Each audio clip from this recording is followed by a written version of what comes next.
Hi hello నమస్తే ఆదాబ్. నేను మీ Rafiq king. చెత్త బుట్ట కొరకు సంజన గొడవ. కెప్టెన్సీ రూమ్ నుంచి చెత్త బుట్ట తీసుకొచ్చి సంజన పెద్ద రచ్చర చేస్తుంది. అందరిని పిలిచి ఏంది కెప్టెన్ ఇది చెత్త, 4 days నుంచి ఇది గార్బేజ్ తీయడం లేదు. నీట్నెస్ అంటే ఇదేనా? బిగ్ బాస్ హౌస్ చెప్పిన మాటలు వినడం అంటే ఇదేనా అని అందరి మీద మండిపడుతుంది సంజన. టీ కప్పులు కూడా, సొంత టీ కప్పులు, తాగిన టీ కప్పులు కూడా ఎక్కడ పడితే అక్కడ పడేసి వెళ్ళిపోతున్నారు. మేమైనా సర్వెంట్సా అంటూ సంజన మండిపడుతుంది. చూడండి కెప్టెన్, ఇంతైనా ప్లేస్ ఉందా? డస్ట్బిన్లో ఏం వేయడం అంత నిండిపోయినా కూడా ఇంతవరకు తీయలేదు. అలా సంజన అరిచేసరికి దివ్య ఎంబటే ఎంటర్ అవుతుంది. దివ్య ఎంటర్ అయ్యి, నేను నిన్న నైటే క్లీన్ చేశాను మేడం, మీరు అనవసరంగా క్రియేట్ చేయకండి, నేను నైటే చేశాను అంటే, నిన్న నైట్ చేస్తే అప్పటి నుంచి ఇప్పటివరకు ఇంత వస్తుందా?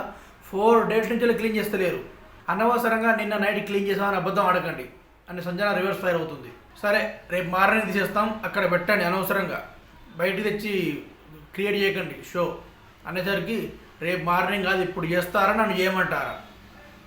నేను చేస్తా, నాకేం నామూసి ఫీల్ లేదు అంటే, ఈ వాసన కాదు ఇంకో వాసన ఉంది, అవి యూజ్ చేసుకోండి, అనవసరంగా ఎందుకు చేస్తున్నారు మీరు? లేదు మీరు చేస్తారని ఏమంటారని ఎంత చెప్పినా వినకుండా, సుమన్ శెట్టి గౌరవ్ కెప్టెన్లు ఇద్దరు ఎంత చెప్పినా వినకుండా, నేనే క్లీన్ చేస్తా అంటూ కవర్ తీసుకెళ్ళి సంజన క్లీన్ చేసింది. అసలు మీరు ఆ వాష్రూమ్కి ఎందుకు వెళ్ళారు అని దివ్య గట్టిగా రేజ్ అయింది. 2 వాష్రూమ్లు ఉన్నాయి, ఒకటి నీట్గా ఉంది, దానికి వెళ్ళొచ్చు కదా, ఇది రేపు క్లీన్ చేసుకోవడం కదా, అంటే మీరు ఇక్కడ క్రియేట్ చేయడానికే కంటెంట్ కోసమే చూస్తారా అనేసరికి, అవన్నీ నాకు తెలియదమ్మా, చేస్తారా చేయరా అన్నట్టు సంజన ఒక లెవెల్లో ఫైర్ అయింది.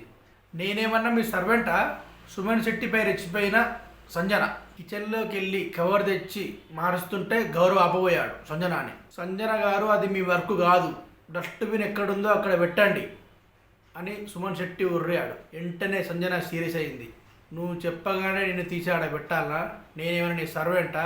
నా కాడ బ్యాడ్ స్మెల్ వస్తుంది, నేను మారుస్తా, మీరు మార్చకపోతే అడ్డు తప్పుకోండి అని సంజన పక్కకి వెళ్ళిపోతుంది. నన్ను చేయనివ్వండి, నేనేమైనా మీ పని మనిషినా? మీరు ఏడుందో ఆడ పెట్టడానికి నేను చేస్తా, నాకు నీట్నెస్ ముఖ్యం అని మొత్తం మార్చి ఎక్కడుందో అక్కడ పెట్టుతుంది. మాధుర్యుడు ప్రతిసారి నా దగ్గరకు వచ్చి గిన్నెలు గడు నాకు ఇప్పుడు అవసరం లేదు, నా పని నాకు తెలుసు, ఇవాళ అస్సలు కడగను, చూడు మీ పని నేను చేస్తున్నా కాబట్టి నా పని మీరు చేయాల్సిందే అని సీరియస్ అవుతుంది సంజన. మాధురి మీద, 2 కెప్టెన్ల మీద సంజన ఒక లెవెల్లో ఫైర్ అయ్యి అక్కడి నుంచి వెళ్ళిపోతుంది.